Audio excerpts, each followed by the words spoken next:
ബഹുമാനപ്പെട്ട മുള്ളൂർക്കര മുഹമ്മദ് സഖാഫി, ഈ അഭിമുഖത്തിന് വേണ്ടി താങ്കൾ നമ്മുടെ ത്വയ്ബ ചാനലിൽ എത്തിയതിന് സന്തോഷം അറിയിക്കുകയാണ്. നമുക്ക് വിഷയത്തിലേക്ക് കടക്കാം. ഈ മുഹമ്മദ് അലി എന്നത് ലോപിച്ചുകൊണ്ടാണ് മാവേലി എന്നായത് എന്ന് താങ്കളുടെ പ്രസംഗത്തിൽ വ്യക്തമായി പരാമർശിക്കുന്നുണ്ട്. അത് യഥാർത്ഥത്തിൽ താങ്കൾ പ്രസംഗത്തിന്റെ ഇടയിലുള്ള ഒരു അബദ്ധമായി പറഞ്ഞതാണോ, അതല്ല അത് ചരിത്രപരമായ രേഖയുടെ അടിസ്ഥാനത്തിൽ, തെളിവിന്റെ അടിസ്ഥാനത്തിലാണോ താങ്കൾ അങ്ങനെ ഒരു പരാമർശം നടത്തിയിട്ടുള്ളത്? ഈ വിഷയം അറിയാൻ നമ്മുടെ ചാനൽ പ്രേക്ഷകരെല്ലാം കാത്തു നിൽക്കുകയാണ്. താങ്കളുടെ ഈ ചോദ്യത്തിന് ഞാൻ വളരെ ഔദ്യോഗികമായിട്ട് തന്നെയാണ് മറുപടി പറയുന്നത്. ഈ പ്രസംഗം ഞാൻ അബദ്ധത്തിൽ പ്രസംഗിച്ചതല്ല, എന്റെ അടുത്ത് പറ്റിയ തെറ്റുമല്ല. പക്ഷെ പ്രസംഗത്തിന്റെ ക്ലിപ്പ്, അതിന് ഒരു ചെറിയൊരു ഭാഗം മാത്രമാണ് ഇതിൽ പ്രദർശിപ്പിച്ചിട്ടുള്ളൂ, വിശദമായിട്ട് പറഞ്ഞിട്ടില്ല. ഈ പ്രസംഗത്തിൽ ഞാൻ പറഞ്ഞത് ബഹുമാനപ്പെട്ട മാവേലി എന്ന് പറയുന്ന വ്യക്തി മഹാനായ സൈഫുദ്ദീൻ മുഹമ്മദ് അലി റളിയല്ലാഹു അൻഹു എന്ന് പറയുന്ന സഹാബിയാണ് യഥാർത്ഥത്തിൽ കേരളീയ ചരിത്രത്തിൽ, ഇസ്ലാമിക ചരിത്രത്തിൽ പറയുന്ന മാവേലി എന്നാണ് ഞാൻ പറഞ്ഞു വെച്ചത്. അത് അബദ്ധമായി പറഞ്ഞതല്ല. ഈ കാണുന്ന പുസ്തകം ഇത് കേരളത്തിലെത്തിയ സഹാബാക്കൾ റളിയല്ലാഹു അൻഹു VA അഹമ്മദ് കബീർ MA അദ്ദേഹം എഴുതിയ പുസ്തകമാണ് ഈ കാണുന്ന പുസ്തകം. ഞാൻ ഈ പ്രസംഗം നടത്തിയിട്ട് എന്റെ ഓർമ്മയിൽ ഒരു 10 വർഷം എങ്കിലും ആയിരിക്കുമെന്നാണ് ഞാൻ വിശ്വസിക്കുന്നത്. ഈ പുസ്തകങ്ങൾ എത്രയോ കാലഘട്ടം മുമ്പേണ്ടതാണ്. ഇദ്ദേഹം ഈ എഴുതിയ വ്യക്തി എന്ന് പറഞ്ഞാൽ വലിയ ചരിത്രകാരനാണ്. ഇദ്ദേഹം അറബിക് MA ഇസ്ലാമിക ചരിത്രം Kerala university Kozhikode university, MA political science Kerala university, MA Islamic studies Aligarh Muslim university, senior grade lecturer Islamic ചരിത്ര വിഭാഗം മഹാരാജാസ് കോളേജ് എറണാകുളം തുടങ്ങിയ ഒരുപാട് ഔദ്യോഗിക പദവിയിലുള്ള ആളാണ് ഈ പുസ്തകം എഴുതിയിരിക്കുന്നത്. കേരളത്തിലെത്തിയ സഹാബാക്കൾ റളിയല്ലാഹു അൻഹു VA അഹമ്മദ് കബീർ. ഈ പുസ്തകത്തിന്റെ 76ാമത്തെ പേജിൽ പറയുന്നത് സൈഫുദ്ദീൻ മുഹമ്മദ് അലി റളിയല്ലാഹു അൻഹു മഹാബലി കോഹിന്നൂർ എന്ന് പറഞ്ഞിട്ടാണ് കൊടുത്തിരിക്കുന്നത്. ഇതാർക്കും നോക്കിയാൽ കാണാവുന്നതാണ്. ഇതിൽ പറയുന്നത് ചേരമാൻ പെരുമാൾ ചക്രവർത്തിയുടെ ഏറ്റവും ഇളയ സഹോദരിയായിരുന്ന ശ്രീദേവി ധർമ്മണം കൊട്ടാരത്തിലായിരുന്നു താമസിച്ചിരുന്നത്. പെരുമാൾ ചക്രവർത്തി പ്രവാചകനായ മുഹമ്മദ് നബിയെ കാണാൻ മക്കയിലേക്ക് പോകാൻ തീരുമാനിച്ചപ്പോൾ തന്റെ സഹോദരിയായ ശ്രീദേവി റഹ്മാൻ കോഹിന്നൂർ രാജകുമാരനെ കൂടി പെരുമാൾ ചക്രവർത്തി തന്റെ യാത്രാ സംഘത്തിൽ ഏർപ്പെടുത്തി എന്ന് പറഞ്ഞ് ഇങ്ങനെ പറഞ്ഞു വന്നിട്ട് അദ്ദേഹം പറയുന്നുണ്ട് ഈ പുസ്തകത്തിൽ, അദ്ദേഹം അവസാനം മുസ്ലിമായ പ്രവാചകനെ കണ്ട് സ്വഹാബിയായി മുസ്ലിമായി ഇസ്ലാമിലേക്ക് വന്ന് അദ്ദേഹത്തിന്റെ പേര് സൈഫുദ്ദീൻ മുഹമ്മദ് അലി എന്ന് സ്ഥിരീകരിച്ചതിന്റെ ശേഷം അദ്ദേഹം കണ്ണൂരിൽ വന്ന് പിന്നീട് ഭരണം നടത്തുകയും ആ ഭരണം നടത്തിയപ്പോൾ അദ്ദേഹത്തെ ജനങ്ങൾ മാവേലി എന്ന് വിളിച്ചു വന്നാണ്. ഇതിന്റെ 83ാമത്തെ പേജിൽ പറയുന്നത് ജനങ്ങളെ മുഴുവൻ സംതൃപ്തരാക്കുന്ന മുഹമ്മദ് അലി മാവേലിയുടെ ഭരണം നടക്കുമ്പോഴായിരുന്നു അൽ ബലാദിരിയുടെ ഫുതൂഹുൽ ബുൽദാനിലെ 438ാം പേജിൽ വിവരിക്കുന്ന ഉമർ ബിൻ ഖത്താബ് റളിയല്ലാഹു അൻഹുവിന്റെ ഒരു പട്ടാള മേധാവിയായ ഹക്കമിന്റെ താന ആക്രമണം ഉണ്ടായത്. അപ്പോൾ ജനങ്ങൾ മുഴുവൻ സംതൃപ്തരായി ഭരണം നടത്തുന്നതുകൊണ്ട് അദ്ദേഹത്തെ, ഈ മുഹമ്മദ് അലിയെ അദ്ദേഹം മാവേലി എന്നാണ് ജനങ്ങൾ വിളിച്ചിരുന്നതെന്നാണ് ഒരു സ്ഥലത്ത് പറയുന്നത്.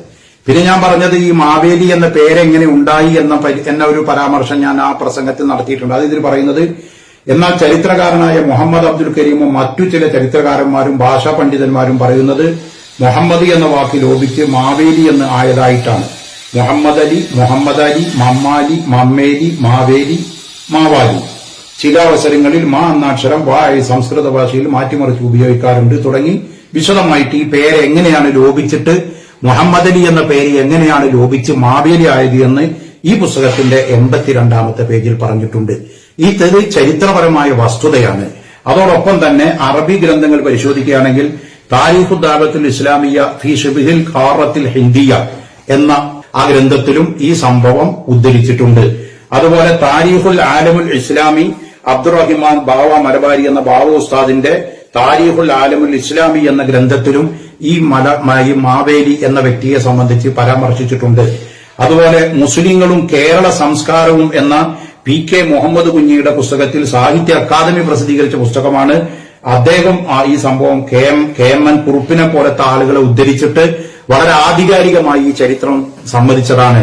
ഇതാണ് ഇതിന്റെ യഥാർത്ഥ ചരിത്ര വസ്തുത. ഞാൻ പറഞ്ഞു വെച്ചത് ചരിത്രപരമായ മാവേലിയെ സംബന്ധിച്ചാണ്, ഇസ്ലാമിക ചരിത്രത്തിൽ കാണുന്ന ചരിത്രത്തിലുള്ള ഒരു മാവേലി എങ്ങനെ വന്നു എന്നാണ് ഞാൻ പറഞ്ഞു വെച്ചത്. അത് വിവാദത്തിനു വേണ്ടി പറഞ്ഞതല്ല. പല കാര്യങ്ങളും പറഞ്ഞു വരുന്ന അടിസ്ഥാനപരമായി പരിശോധിച്ചുകൊണ്ടിരിക്കുന്ന കൂട്ടത്തിൽ ഞാനൊരു പരാമർശം നടത്തിയതാണ് ഈ സംഭവത്തിന്റെ യഥാർത്ഥ വശം.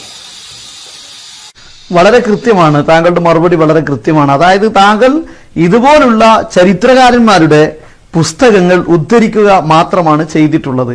അതല്ലാതെ ഒരു പ്രസംഗത്തിൽ വന്ന അബദ്ധമല്ല, വളരെ കൃത്യമായ രേഖയുടെ അടിസ്ഥാനത്തിലാണ് സംസാരിച്ചത് എന്ന് പ്രേക്ഷകർക്ക് ബോധ്യപ്പെട്ടിട്ടുണ്ട്. ഏതായിരുന്നാലും മറ്റൊരു കാര്യം, ഇപ്പോ ഈ മാവേലിയുമായി ബന്ധപ്പെട്ട് നമ്മൾ സംസാരിക്കുമ്പോൾ അതിന്റെ പിന്നിൽ ഒരുപാട് ഐതിഹ്യങ്ങളും വിശ്വാസങ്ങളും ഒക്കെ നിലനിൽക്കുന്നുണ്ടല്ലോ.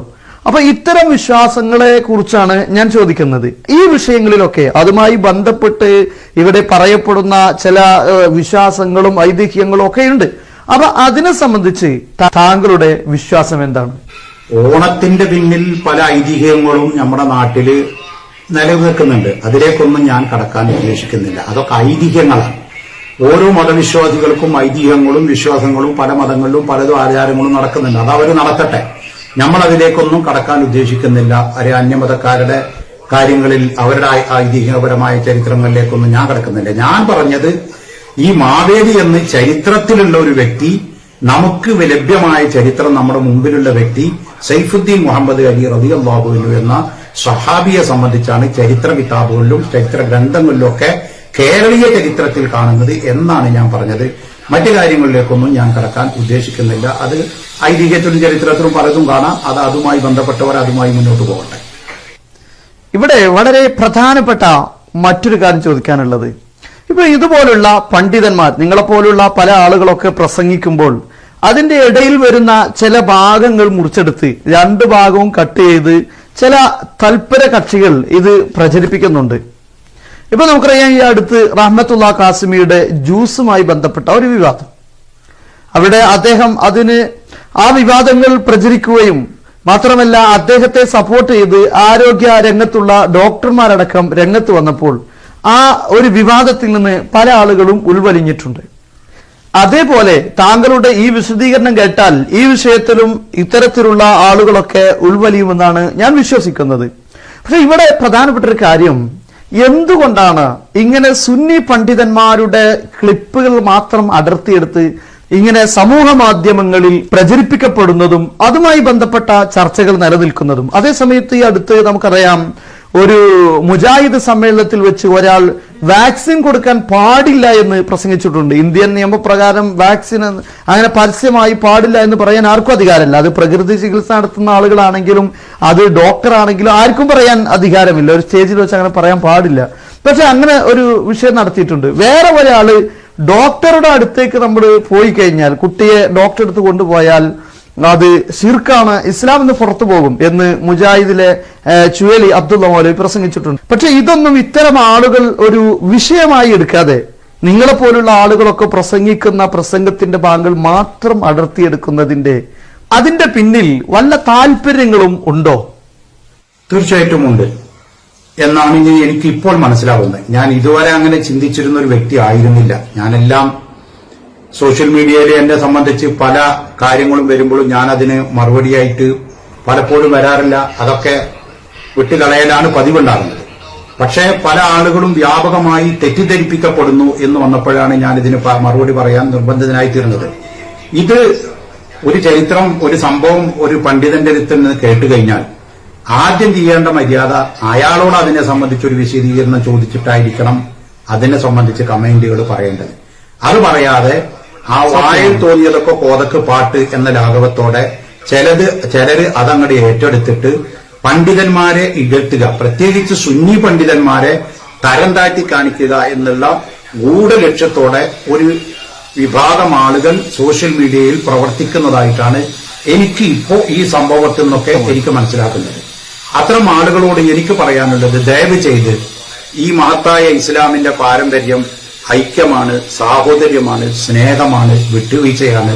അത് മനസ്സിലാക്കിയിട്ട് നമ്മളെല്ലാവരും ഒറ്റക്കെട്ടായി മുന്നോട്ട് പോകണം എന്നാണ് എനിക്ക് പറയാനുള്ളത്. എല്ലാവരും യോജിച്ച് സംയമനത്തോടെ മുന്നോട്ട് പോകണം എന്നാണ് എനിക്ക് പറയാനുള്ളത്.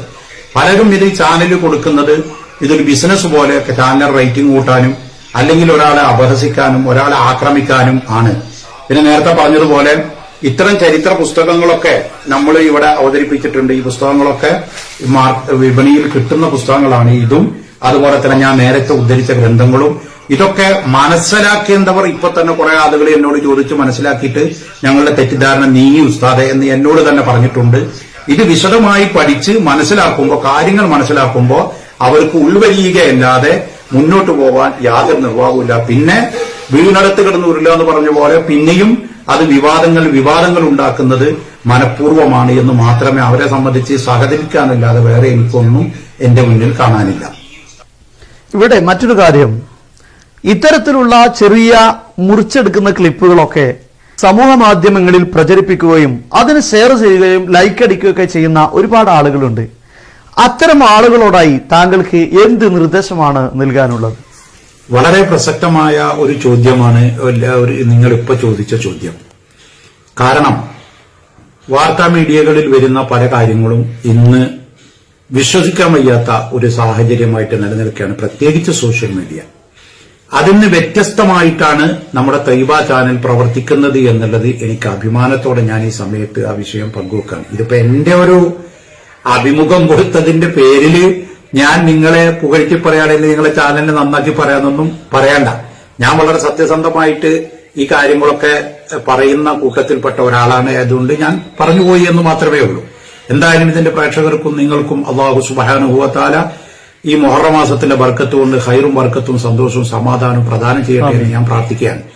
പിന്നെ ഇത്തരം വിഷയങ്ങളെ സമീപിക്കുന്ന ആളുകളോട് പറയാനുള്ളത്, നിങ്ങൾ ഏത് വിഷയത്തെ സമീപിക്കുമ്പോൾ, നിങ്ങൾ മീൻസ് ഞാനടക്കം ഏത് വിഷയങ്ങളെ ഒരാളെ സംബന്ധിച്ച് എന്ത് കേട്ടാലും ചാടിക്കേറി പ്രതികരിക്കാതെ അതിന്റെ നിജസ്ഥിതി അറിഞ്ഞ് അതിന്റെ സത്യാവസ്ഥ മനസ്സിലാക്കി കുറച്ചു വൈകിയാലും വേണ്ടില്ല, കാര്യങ്ങൾ പഠിച്ചതിന്റെ ശേഷം മനസ്സിലാക്കിയതിന്റെ ശേഷം മാത്രമേ അത് ഷെയർ ചെയ്യാനും ലൈക്കും കമന്റും ചെയ്യാനും പാടുള്ളൂ.